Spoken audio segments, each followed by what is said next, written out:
Good afternoon, everyone. I'm Tim Richards, Technical Services Manager of the Managing General Agents Association. And on behalf of the MGAA, I'd like to welcome you to our briefing this afternoon. This is being delivered by IQEQ on the subject of fair value and good customer outcomes. I'd just like to run through a few housekeeping points. Please ensure your microphone and camera are turned off. If you'd like to ask a question, feel free to use the chat button at the bottom of your screen. Time allowing, these will be asked and answered at the end of the event. If we run out of time, questions will be answered post-event. This presentation is accredited for CPD hours if relevant to your ongoing professional development programme. This briefing is being recorded, and a link to the recording will be issued post-event, together with the slides and our feedback survey. Please take the time to complete our survey. It takes no longer than 2 minutes and allows us to continue to deliver the best possible future events to our members. So as a recap, today's briefing is on the subject of fair value and good customer outcomes from IQEQ. And now let me pass across to Rachel to introduce further. So Rachel, over to you. Thanks a lot, Tim. Hello, everyone. Thanks for joining us today. So my name is Rachel Aldridge. I lead our compliance consulting business here at IQEQ. IQEQ is a global investor services firm. We've got a dedicated insurance team providing accounting and back office services to our accounting clients, and of course, compliance consulting services, where we help all FCA regulated firms and those seeking to be regulated with their compliance needs. So today, Angus is going to be talking to us about the hot topic of consumer duty. Angus is a principal consultant in our team here in the UK, where we've got 30 people dedicated to providing compliance services. We've got about 200 people on a global basis. Angus's claim to fame, if you could just bring up his bio, please, on the next slide. His claim to fame is he's got a degree in the most obscure subject I've ever heard of, which is fishery science and agricultural economics. He tells me that this didn't quite cut the mustard when he applied for a job at the FCA, because you need a history or classics degree for that. But the FCA's loss was our gain. So Angus focuses on compliance support to firms across the sell side, including the insurance sector. So today he's talking about consumer duty. We've got 3 learning objectives today. First of all, understanding what it is and why it's so important to the FCA. Secondly, understanding the concept of fair value. And third, explaining the importance of good management information in discharging the consumer duty. So with that, I'll hand over to Angus, and we look forward to taking your questions at the end. Thank you. Good afternoon all. Thank you very much to the Managing General Agents Association for inviting IQEQ and myself to brief you on the consumer duty. Hopefully I'll get the slides up in a second. In particular, I want to thank Tim Richards for organising and hosting this webinar. And lastly, and thank you to Rachel for the kind introduction. I'd also like to thank you all for taking time out today for joining this talk, and hope you all learned something useful. Yeah, sorry, Angus, just having 1 or 2 problems with the slides. It keeps crashing, unfortunately, whenever I'm on the slideshow, so I'm not quite sure what's happening there. But let me just try a different view, if you can just bear with me 2 seconds. Sure.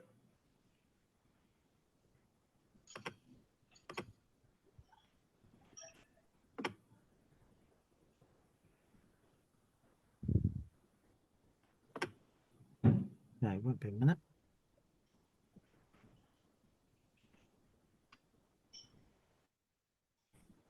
Right, can you see that slide on the screen? Yes. Okay, I think we're going to have to go with a smaller view. Let me just make sure I can get to the next slide.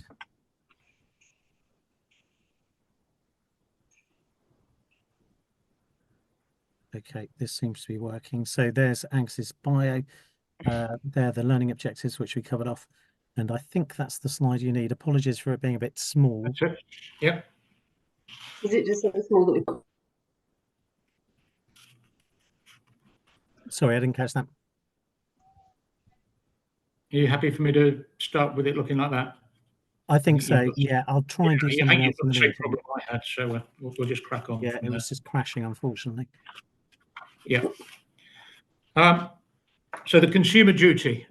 In July 2022, the Financial Conduct Authority published its policy statement for a new consumer duty. It was aimed at being separate from, but building on, treating customers fairly. It is designed to combat a number of factors that the FCA consider to be causing harm within financial services.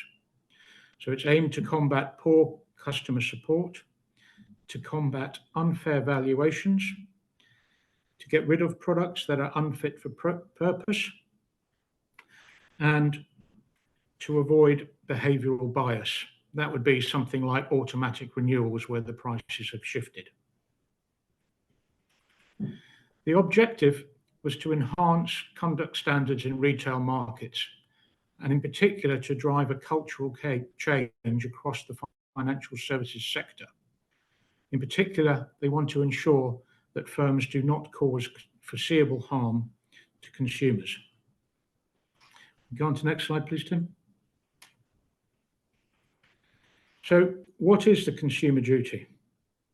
It came into force a year after the policy statement, so it came into force in July last year. It allegedly sets higher and clearer standards. If you have closed products, it will come into force in July 2024, i.e. this year. Firms are required to put their customers first. The FCA wishes to enhance conduct standards across all market sectors. They aim to drive, as I said, a cultural change in the financial sector with the onus on delivering good outcomes to retail clients. The first thing that consumer duty does is it introduces a new principle. I mentioned treating customers fairly. That was principle 6, and that remains in force. But consumer duty introduces a new principle, and that is principle 12. A firm must act to deliver good outcomes to retail customers. Well, what are these outcomes? There are 4 of them that the FCA wants to see brought in with the duty. Products and services, price and value, consumer understanding, and consumer support. Indeed, in September last year, the FCA wrote a Dear CEO letter outlining its priorities for the insurance market through 2025. It listed 4 main priorities. Number 1 of those priorities was embedding this consumer duty. For personal and commercial insurance lines, the specific priorities were in putting customers' needs first, particularly on price and value. Value being the key issue for the insurance market. In addition, the FCA highlighted the need to put its customers' needs first in a number of the 4 areas, including the 4th here, consumer support. In addition, the consumer duty has brought in the cross-cutting rules, and there are 4 there.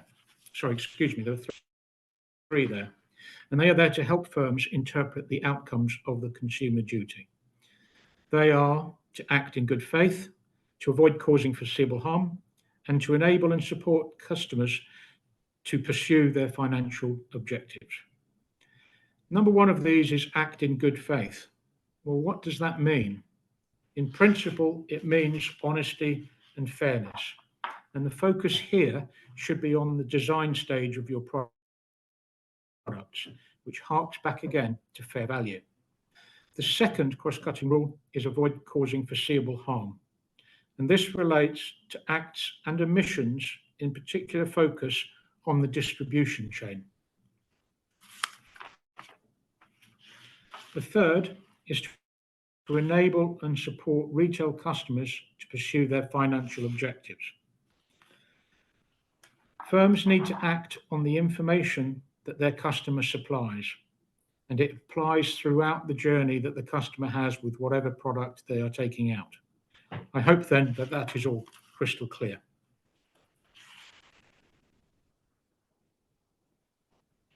A note on the consumer duty champion.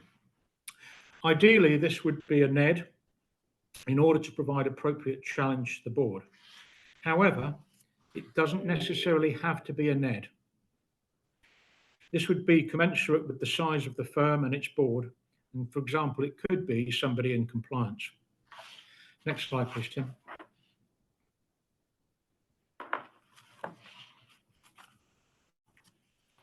Consumer duty covers firms in the distribution chain that involves retail customers. Retail market business is defined as carrying out of regulated activities by a firm as part of a distribution chain which involves a retail customer. The level of application, therefore, depends on the extent that which products are used by retail customers. If you create, design, issue, or underwrite, then you are regarded as a product manufacturer within the consumer duty. If you offer, advise, or sell, then you are considered to be a product distributor. Please note that you could be a manufacturer with no retail permissions yourself, but still be caught in the distribution chain if it includes retail customers further on down the line. Slide 7, please.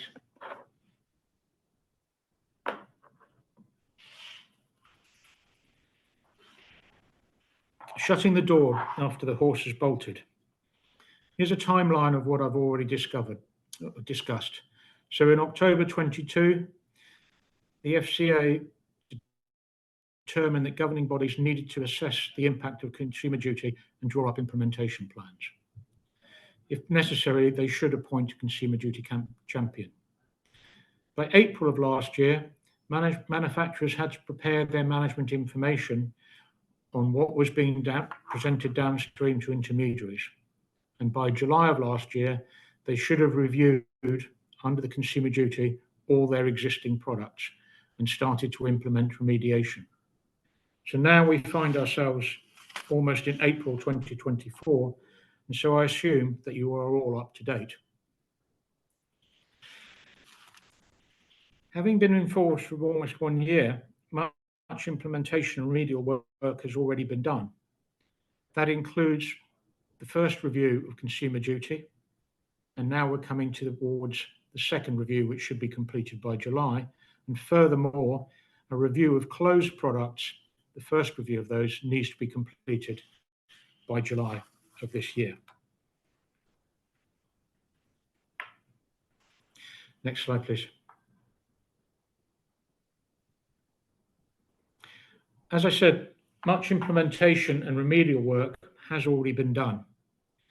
The key trends that we at IQEQ have identified over the last year in working with a number of firms implementing consumer duty has been fair value and the value of management information.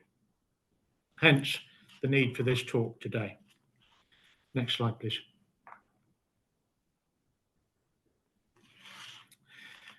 Indeed, the FCA are already scrutinising insurance and fair value. You will see that they wrote a Dear CEO letter to the insurance market in September last year. Within that letter, they identified that they had already investigated a number of firms and found significant failings.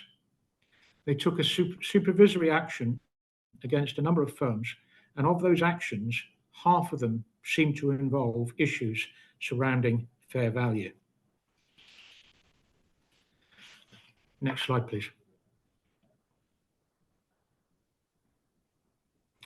Before I move on to discuss fair value itself, I just want to cover off product governance. Within the FCA handbook, product governance is Prod 4.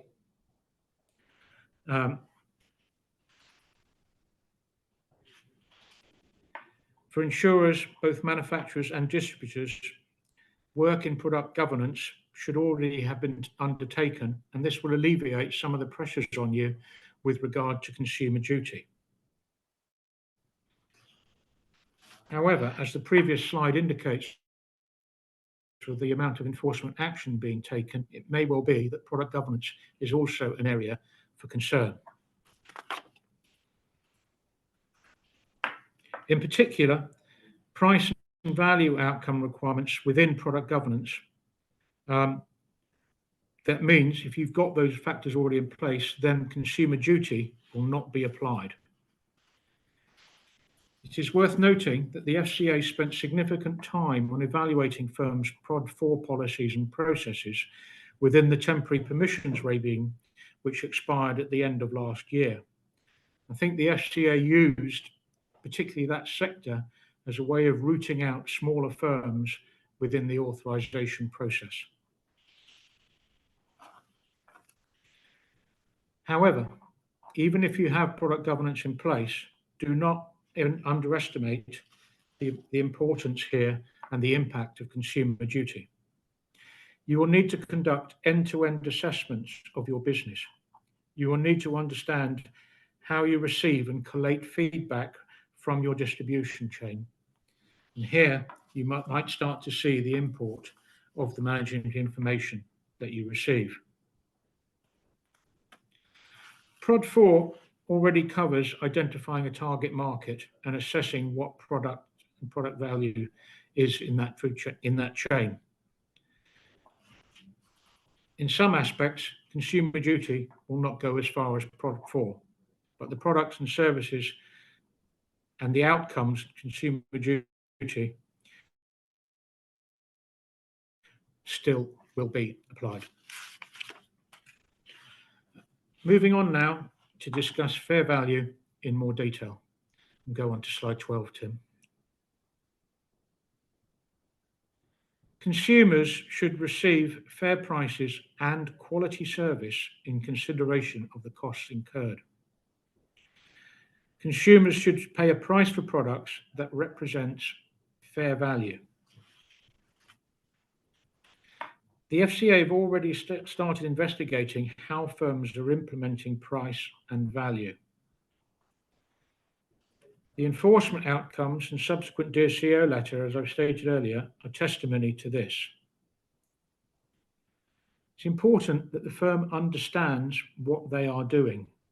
In a number of sectors now, we're finding that the FCA is questioning, in particular, compliance officers, their understanding of exactly what should be done, what rules are being applied, and how their systems are accessing the data and analysing it.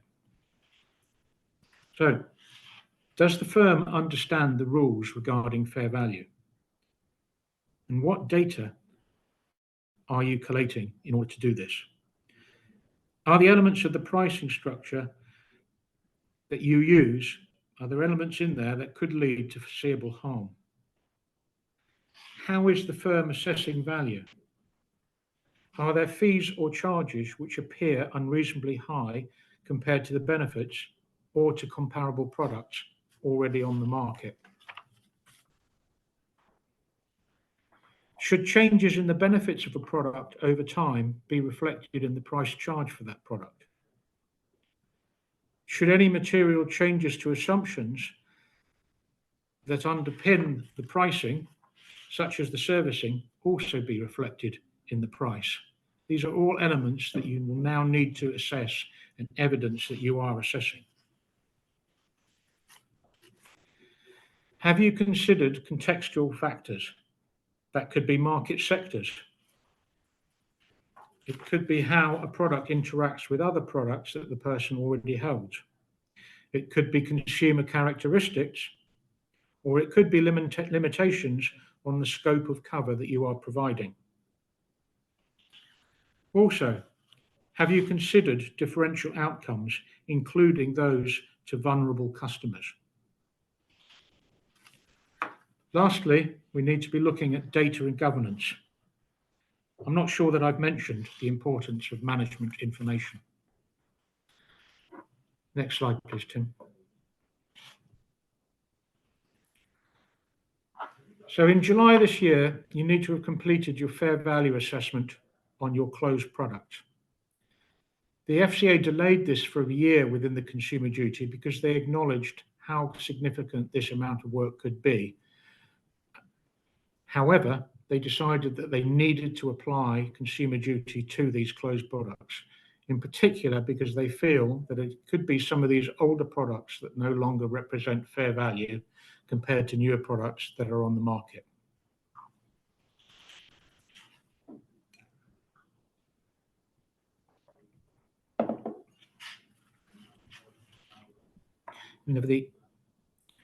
Next slide, please. Sorry, can you go back to slide 13?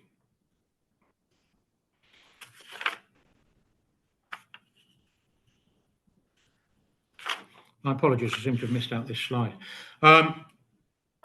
Going back to your current products, within the fair value assessment, there are a number of factors that you need to be looking at to assess that fair value.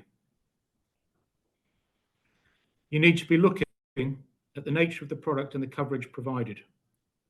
For example, you could look at the claims volumes. You could look at customer feedback.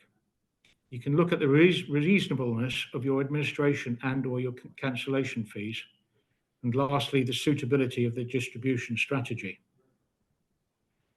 You need to demonstrate a reasonable relationship between the price paid and the benefit received. As well as the factors listed there, you can also conduct customer research and constantly update internal data to ensure fair value. Further, you need to have assessed fair value at the design stage. This goes back to product governance. And you need to monitor that throughout the life cycle. It would not be enough to simply say that your product pricing is in line with other products already on the market from competitors.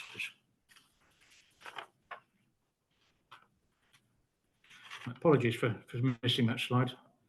I think we've already done the fair value assessment on closed products, so we can go on to the remedial work.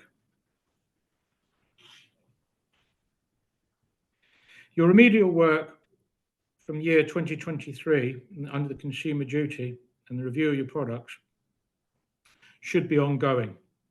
And you should now be looking at what you're going to have to do to resolve issues around this second cycle of product review and also your closed products in 2024. The remedial work should enable you to identify problems and fix them. They should enable you to remove products from the market that are no longer providing fair value or good consumer outcomes. You need to collect and monitor information to show that the price paid is reasonable compared to the benefits. It would appear the sheer volume. So, but somebody can't see slides, Tim. Is everybody able to see the slides? I can. Yeah, I've had a couple of people say they haven't been able to. So I did actually come out of the slides and go back in, but I think most people can. Okay. So we've got a fair few saying they can. Yeah, most people can see them. Okay. Well, I guess we'll crack on then. Yeah, for those who can't see they're going to be made available afterwards anyway, aren't they? They are going to be made available afterwards. If you can't see them, what I suggest that you do is just come out of the presentation and then rejoin, like Carl's just suggested, and then fingers crossed that will work. But yeah, most people can. Thanks, Angus. Okay, thank you.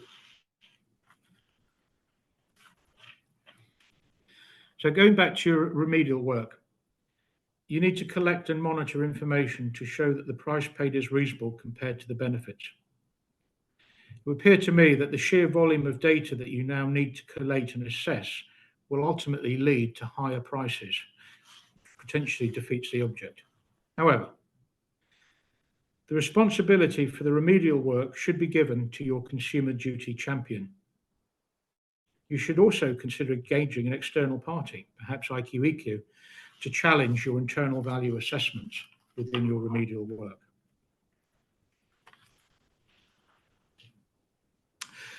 As well as the obligation on insurance firms to collect and monitor data, the FCA is already collating a huge amount of data at the present time across all market segments. In recent months, as well as the Dear CEO letter to insurance firms, there have been Dear CEO letters to wealth managers, to corporate finance firms, to CFD brokers, and the bulk of these have been followed up by Section 165 information requests.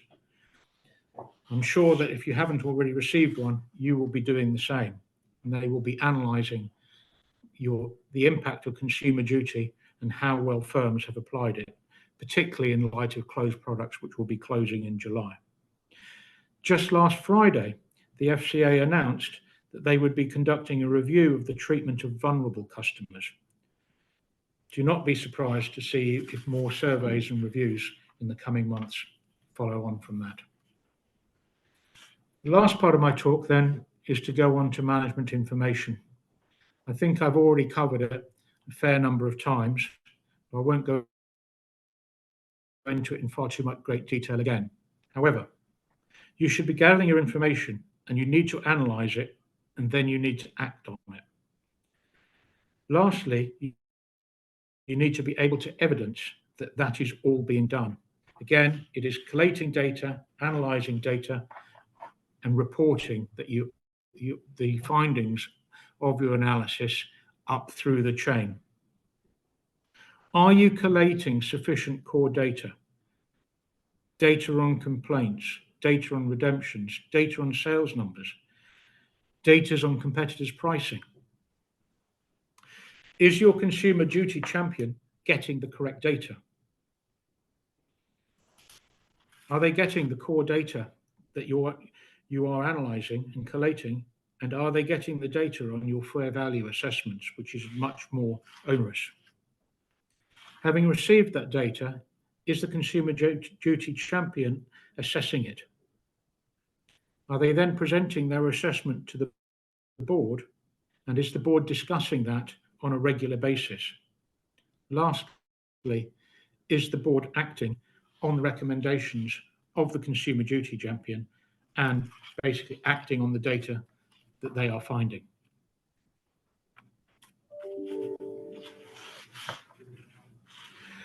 Move on to the last slide, please. In summary, you need to understand your firm's understanding of consumer duty. You also need to understand your obligations under the consumer duty. In particular, you need to understand fair value. Have you analysed fair value in your product design? Have you monitored that the product is giving fair value throughout its life cycle and that ultimately the client is receiving fair value for what he is paying? You must continuously collect and analyse market information. You must produce a fair value assessment for every product that you have issued, and you must act on your management information. Next slide, please, Tim. My time has come to an end, so thank you for listening, and my apologies for the couple of glitches that we've had during this. I hope that you have found it useful. I hope that I've been able to provide you with an overview of consumer duty, and in that describe the concept of fair value and the importance of management information, and in fact the importance of quality management information. If you've got any questions, you can obviously type them in here into the chat. And lastly, you have got my email address. If there's something you want to send me afterwards, or you think of something later on, please could you do so. Thank you. Thanks, Angus. And we do have questions, so do keep them coming. We've got plenty of time for questions on this occasion, so now is the time to ask them. The first of those is, how far back does the assessment of closed products go? Well, it could well go back to when it was actually issued. And that is one of the problems, because there may well be reinsurance and other clauses that are involved in that product. And there could be a lot of unpicking, and I think that's why the FCA delayed implementing that by a year. Okay, and we've got another question here. So under the consumer duty rules, firms are required to provide an assessment at least annually in the form of a report to the board, who should review and approve an assessment of whether the firm is delivering good outcomes for its customers, which are consistent with the duty. Do you, Angus, have a view on what should be included in this? So what would be included, within the good outcome part of it? let me read it again. Under the Consumer Duty rules, firms are required to provide an assessment at least annually in the form of a report to the board, who should review and approve an assessment of whether the firm is delivering good outcomes for its customers, which are consistent with the duty. Yeah, I mean, I think one of the principal things with regard to the good outcomes is to look at the ratio of complaints that you receive compared to the number of that product that you've issued. So essentially, is the product doing what it should be doing, and is the customer happy with what they're actually getting? I mean, as I said, it's a little bit clear as mud, because a lot of these are, if you like, the customer is going to decide whether they've had a good outcome or not. So you're going to have to look at some of this management information and say, well, I've issued 100 products, and of those 100 products, I've had 2 complaints. Is a 2% complaint ratio significant? Probably not. That would be my starting point, basically. Secondly, if it's, for example, car insurance and you've crashed your car, are you covered? I mean, it sounds a little bit of a glib answer, but is the policy actually providing exactly what it's there to do? Okay, and question for me really, will the recording and slides be shared? So the answer is yes. After the event, we share the link to the recording and the slides together with our feedback survey. So take the time to complete that within 2 weeks of the end of the session. So do look out for that. And the next question is there a template for the annual board report, Angus? I'm sure that we do have one. There isn't particularly, because each firm is going to be individual and there's different products. But essentially, the board report should cover all of the products that got an issue, and then using that assessment data, initially the data that was used in the product design, and then secondly the core data to look at the amount of complaints, the amount of cancellations, etc., and price comparisons with the market. All that should be within it. Okay, and so next one, how do car insurers get away with increasing prices so dramatically, especially as they usually auto renew? This doesn't seem very fair to customers, as they are very rarely improving the products on offer. My suspicion is that this was the particular area that the FCA wanted to focus on with the bias part of the outcomes. So they basically want to stop this happening, essentially. So you've either, I think you've got to get a communication, say, a month in advance now, and say, you're coming up for renewal. This is what we're quoting you, and give you a chance to then go out and look for another product. Shouldn't be able to no longer just be able to say, oh, congratulations, you've just renewed for another year. Thank you. Okay, and just a bit of a clarification on an earlier question, which was how far back does the assessment of closed products go? What Tony has said is, sorry, I meant that how long ago, when a product was closed, do you keep assessing the value and outcomes each year? So if somebody's still holding that policy, then you need to keep on assessing that product, basically. So, if you took out, for example, a life insurance policy that expires, at age 70, and that product is no longer on the market, but the person's, now 65 or whatever, then you still need to assess whether that product is going to deliver to the client a fair value when he reaches age 70. Okay, and the next question is, how can firms quantify the benefit that peace of mind brings to customers? Price and value alone feels a bit short-sighted as basic metrics. So can you repeat that, please? Sure. How can firms quantify the benefit that peace of mind brings to customers? Price and value alone feels a bit short-sighted as basic metrics. Yes. I mean, I think this is part of the delivering good outcomes.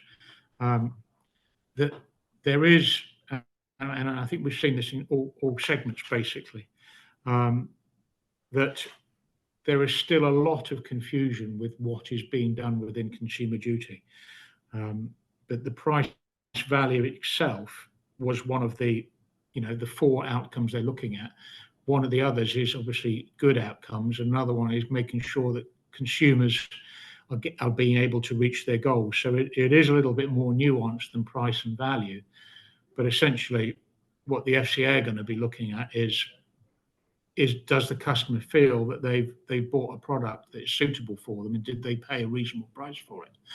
What they don't want to see is somebody who feels that they've been ripped off either because it's an auto renewal or simply it's been wrongly priced, but potentially it's been packaged with other products, so that when they've signed up for a deal, they've got something else that just basically the value that they're getting from it is nowhere near the price that they've paid. And the next question is, what percentage of premium should be paid out in claims to be considered fair value? I guess that is the million-dollar question. And I mean, I guess this goes down to, people have got 10, 12 years no claims bonus on a vehicle. They've never had anything paid out on a claim. Is the insurance then still fair value? And in some respects, have they got peace of mind, and do they know that they will be covered? I mean, I know one of my friends had an insurance policy that basically said, if you write your car off, we will pay you £60,000. Lo and behold, he wrote his car off, he got £60,000 and he replaced his car straight away. He considered that to be very fair value. And the next one, can you state what information should be in a board report, or at least for best practice? Yeah, I mean, I think from best practice wise, it is that core data. How many products have you got? How many cancellations are there per product? How many claims are there per product? How many complaints are there per product? And then you've got your internal and your external assessment of the price that you're charging, and making sure that that is aligned across the market. And how do you see the market quantifying the value of non-financial benefits, such as buildings insurance satisfying mortgage conditions?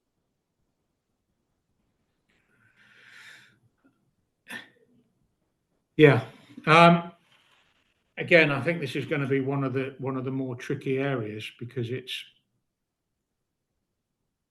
you've got to look at, are they getting value for money, and are they getting the outcome that they needed? So I think that mortgages are becoming a little bit more tricky to get now, and all kinds of different things are being looked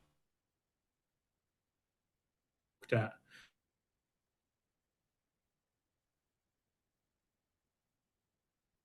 Oh, unfortunately. Sorry, I dropped then. I'm back again. You come back, good. Uh, Okay, sorry, had you finished with that question? Yeah, I think that question, I think also, the next question here that we've got with, which I've just lost. Shall I read the next question? So we've got market quantifying the value of non-financial benefits, and then we're saying, surely it's difficult to determine good outcomes, as everyone has a different point of view or perspective.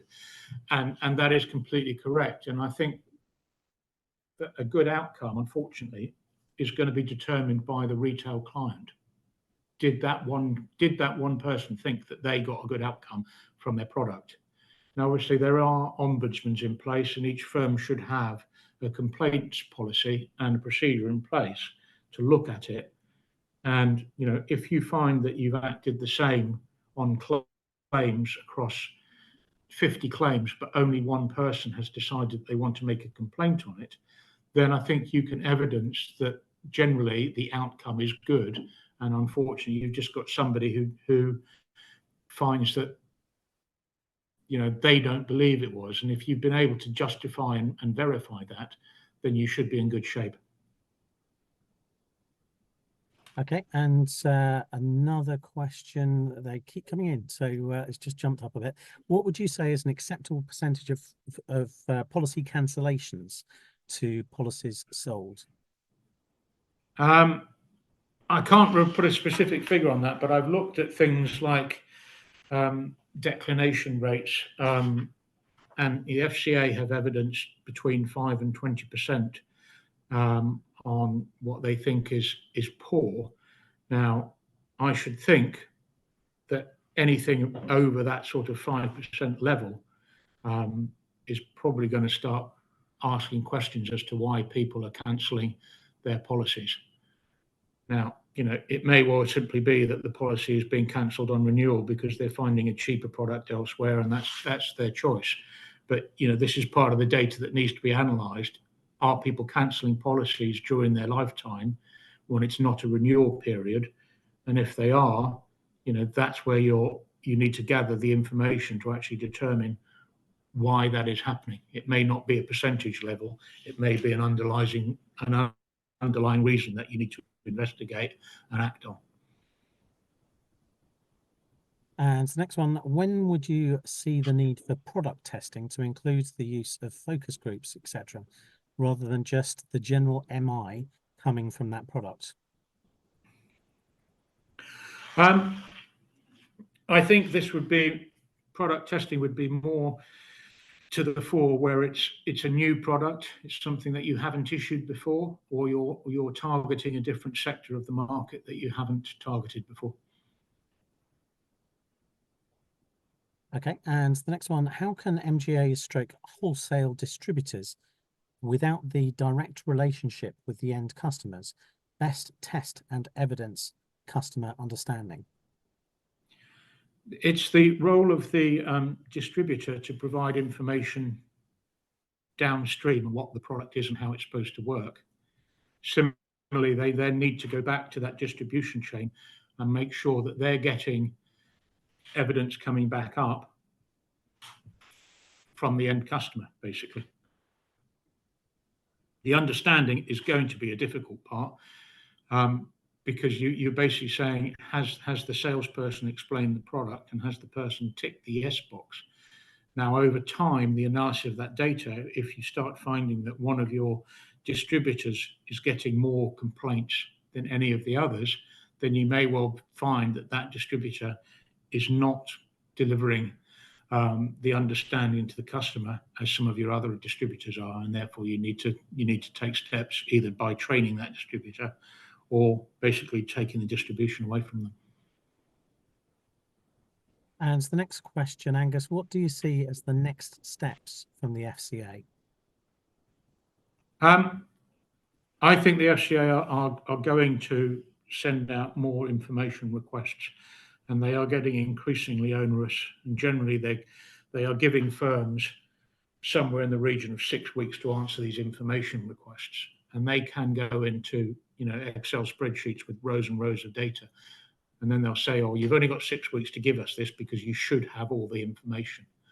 So I think the emphasis is to make sure that you've got good management information, so that should the FCA come in and question you, you're able to provide it. Okay, and do we need to do a fair value assessment on each product that we sell to retail customers? Yes, indeed. Yeah. Perfect. Yeah, you can't just do it on your portfolio. Every product that you've got, you need to do that assessment. Great. Okay. Well, that reaches the end of the questions. So I don't know if you've got any closing comments, Angus, just before I wrap up the meeting. No, but thank you very much for your time. Thank you very much for organising it, and thank you all for listening. Great. Well, thanks very much, Angus. Much appreciated. I'm sure everyone will agree that's been very useful, particularly also the Q&As at the end. So thanks for that. You can reach Angus at the email address shown there on the screen at the moment, or feel free to contact me at tim.richards@mgaa.co.uk with any questions or introductions, and I'll be happy to pass these on. Thanks also to all of you for joining us. Please don't forget to provide your feedback and do look out for forthcoming MGAA events. I do hope you have a wonderful afternoon. Thanks for joining us, and see you all soon.